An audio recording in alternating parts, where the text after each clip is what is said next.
Present social మీడియాలో ఒక rap song బాగా ఫేమస్ అవుతుంది.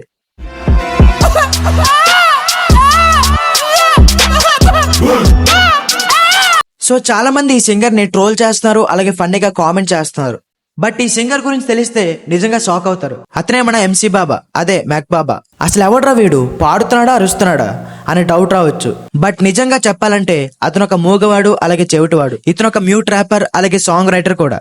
ఇతను కాంగో దేశానికి చెందినవాడు. ఇతను 2001లో పాటలు పాడడం స్టార్ట్ చేశాడు. అయితే రీసెంట్ గా బాగా ఫేమస్ అయిన ర్యాప్ సాంగ్ ఓకో లేలా ఏపా. సో ఈ పాటలో చాలా మీనింగ్ ఉంది భయ్య. ఓకో లేలా ఏపా అంటే మీరు ఎవరి కోసం ఏడుస్తారు అని, దేశం కోసం ప్రాణాలు పోగొట్టుకుంటున్న సైనికుల కోసం మాత్రమే మీ కన్నీళ్లు కార్చండి అని. మెక్బాబాకు చిన్నప్పటి నుంచి ర్యాప్ సింగర్ అవ్వాలని కోరుకుండేది, కానీ తన డిజేబిలిటీ కారణంగా డిసప్పాయింట్ అయ్యేవాడు. కానీ ఎలాగైనా తనంటూ ప్రూవ్ చేయాలని తనే సొంతంగా ఒక పాటని క్రియేట్ చేసి తనంటూ ప్రూవ్ చేశాడు. అదే ఈ ఓకో లేలా ఏపా. ఇలాంటి వాళ్ళని మనం ఇన్స్పిరేషన్ గా తీసుకోవాలే కానీ ట్రోల్స్ తో ముంచేయకూడదు.